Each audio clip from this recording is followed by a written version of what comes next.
بالله من الشیطان الرجیم بسم الله الرحمن الرحیم.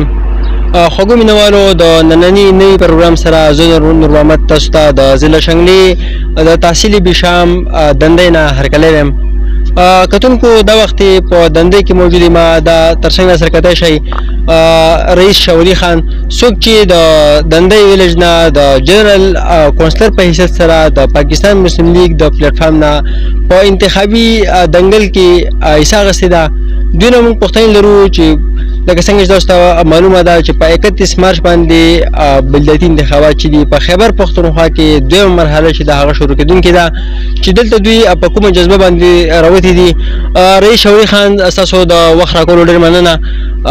دا راته ووایه که لږ شان واضحه کوئ ستاسو چې کوم په انتخابي دنګل کې تاسو حصه واخیسته د جنرال کونسلر په حیثیت سره، نو ستاسو ویژن څه دی او تاسو د ضرورت تاسو څنګه محسوس کوئ؟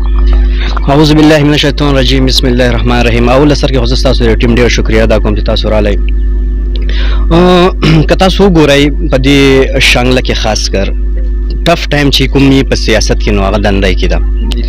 نو بیسیکلی زمونږ کوم خاندان چې دا هم پالیټکس کړلی، نو ما زمونږ کوشش دا و چې ډېرې پیرې دا کوم چې ستونزې دي زموږ په دندې کې خاص کر زموږ په دندې ویلیج کونسل کې ډېرې زیاتې ستونزې دي، موږ چې د دې پرمختګ دپاره څه نه څه وکړو.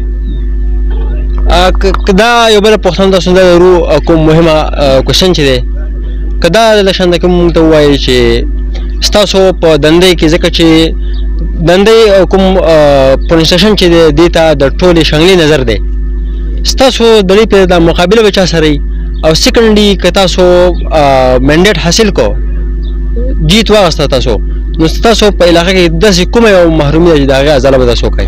ډېر ښه سوال دی وکړو. زموږ اصل کې مقابله چې د ډېرې پیرې پی ټي آی سره ده، بشیر نوم یې دی. زموږ کوشش هم هغه سره ټف ټایم به موږ هغه له ورکوو انشاءالله تعالی. نو دویم چې کوم سوال کړلی، نو زموږ دلته ستونزې ډېرې زیاتې دي. که انشاءالله الله پاک موقع راکړه، زما والد صاحب مخکې د رییز ناظم تېر شوی دی، هغه هم د عوام خدمت کړی. زموږ جذبه هم دغه ده چې موږ د عوام خدمت وکړو، خو زیات تر زموږ ځکه دا خو د یو د کلي او د کور خبره ده، نو زیات تر مسلې چې زموږ د غریزه علاقه ده د سړکونو زیات تر مسلې د اوبو مسله ده زموږ د خلکو ته. انشاءالله زما کوشش دا دی چې دا کومې ستونزې دي کومې نورې هم دي نه علاوه چې کومې ستونزې دا زه حل کړم انشاءالله. رئیس صاحب ستاسو ډېر وخت نه لرو، اخري پوښتنه دا لرو د 2022 شهري چې دی باشعوره دی، نو پبلیک میسج به ستاسو وي چې ووټ کوم امیدوار له پکار دی چې هغه د علاقې د پرمختګ دپاره د ترقۍ دپاره ښه ثابت شي؟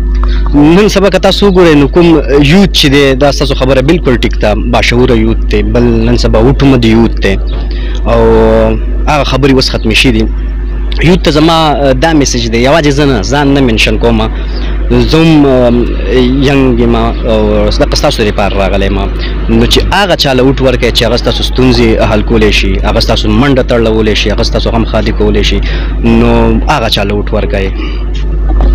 کتونکو لکه څنګه چې تاسو د منتخب امیدوار جنرال کونسلر د دندې ویلیج نه رئیس شاولي خان خبرې ترې تاسو واورېدې، دوی دغه مهمه خبره وکړه چې کومه په علاقه کې زموږ ستونزې دي، د روډ مسله شوه، د شانده کې د واټر سپلای مسله شوه، نو دوی دا وویل که چېرې هم منډیټ ما واخیسته نو انشاءالله زما بنیادي ترجیح چې کوم دی نو هغه به دې ته کومې ستونزې چې دي.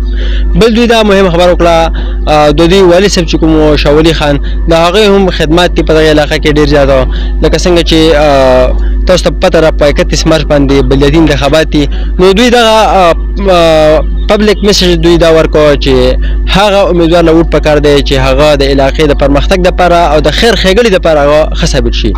زه نور محمد تاسو نه د یو بل پروګرام پورې اجازت غواړم. د الله په امان.